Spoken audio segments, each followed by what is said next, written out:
ഇന്ന് രാവിലെ പുറത്തേക്ക് ഇറങ്ങി നടക്കുന്ന ടൈമിലാണ് മീൻകറി കൂട്ടി ഇന്ന് ഉച്ചയ്ക്ക് ചോറിനെന്നുള്ളൊരു ചിന്ത വന്നത്. പിന്നെ നേരെ വിട്ടു കാറിന്റെ അടുത്തേക്ക്. കാറിന്റെ അവിടെ ചെന്നപ്പോഴോ വിൻഷീൽഡിന് മുഴുവൻ ഇല വീണ് കിടപ്പുണ്ടായിരുന്നു. അതൊക്കെ പയ്യെ ഞാൻ കൈ കൊണ്ട് തട്ടി മാറ്റി. വിന്റർ ആകുമ്പോൾ ഇവിടുത്തെ മരത്തിലെ ഇലകളെല്ലാം കൊഴിഞ്ഞു വീഴും കേട്ടോ. ഇപ്പൊ തന്നെ ഏതാണ്ട് പകുതിയോളം ഇലകള് കൊഴിഞ്ഞു വീണ് കഴിഞ്ഞു. ഹലോ ഗൈസ്, എല്ലാവർക്കും നമസ്കാരമുണ്ട്. പിന്നെ നമ്മൾ വണ്ടി ഓണാക്കി നേരെ മീൻകറി എന്നുള്ള ചിന്തയായി മീൻകടയിലേക്ക് വിട്ടു. ഇവിടെയാണ് നമുക്ക് അത്യാവശ്യം നല്ല ഫ്രഷ് മീനെല്ലാം കിട്ടണ ഫിഷ് മാർക്കറ്റ് ഉള്ളത്. ഇവിടെ കയറിയപ്പോഴോ ഇവിടെ നിറച്ച് മീനുകൾ, ഏതെടുക്കണമെന്ന് തന്നെ നമുക്ക് സംശയമായി. പിന്നെ ഒന്നും നോക്കിയില്ല, സീബാസ് പറഞ്ഞു. സീബാസ് എന്ന് പറഞ്ഞാൽ നമ്മുടെ നാട്ടിലെ കാളാഞ്ചിയാണ് കേട്ടോ. കാളാഞ്ചി പറഞ്ഞു 1 കിലോ. മച്ചാനൊരു സങ്കടം കൂടാതെ മീനെല്ലാം നല്ല അടിപൊളിയായിട്ട് വെട്ടി ക്ലീൻ ആക്കി നമ്മുടെ കയ്യിൽ തന്നിട്ടോ. പിന്നെ മീനിന്റെ പൈസയും കൊടുത്ത് ഞാൻ പയ്യെ ആ കടയിൽ നിന്ന് ഇറങ്ങി.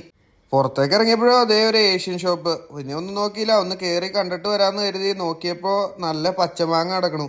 മീൻ മാങ്ങിയിട്ട് വെച്ചാൽ അല്ലേലും പൊളിയാണല്ലോ. അപ്പോൾ അതൊന്നും നോക്കിയില്ല, കുറച്ച് നല്ല മാങ്ങകൾ നോക്കിയാൽ ഇങ്ങോട്ട് പറക്കി എടുത്ത മാങ്ങയായിട്ട് കൗണ്ടറിൽ ചെന്ന് കഴിഞ്ഞപ്പോഴോ ആ 3 മാങ്ങയ്ക്ക് അയാൾ പറയാണ് നാട്ടിലെ 700 രൂപയോളം കൊടുക്കണമെന്ന്. അതുപോലെ ലാഭകരമായ കച്ചവടമാണെങ്കിൽ അയാളുടെ മാങ്ങ അവിടെ ഇരുന്ന് ചീഞ്ഞു പോകുള്ളൂ ഗൈസ്. അപ്പോഴാണ് എനിക്ക് നമ്മുടെ വീടിന്റെ അവിടെയുള്ള അണ്ണന്റെ കട ഓർമ്മ വന്നത്. പിന്നെ ഒന്നും നോക്കിയില്ല, 100 വിട്ടു അണ്ണന്റെ കടയിലേക്ക്. ഇതാണ്ട് നമ്മുടെ ഇവിടുത്തെ അണ്ണന്റെ കട. ഇവിടെ അത്യാവശ്യം വിലയൊക്കെ ഉണ്ട്, എന്നാലും അറക്കണ വിലയല്ല. അവിടെ ചെന്നപ്പോഴോ ഫ്രഷ് മാങ്ങയില്ല. എന്നാ പോട്ടെ, ഫ്രോസൺ എടുക്കാന്ന് കരുതി ഒരു ഫ്രോസൺ പാക്കറ്റ് എടുത്ത് നേരെ വീട്ടിലേക്ക് വിട്ടു. ഇനി കുക്കിംഗ് ആണ്.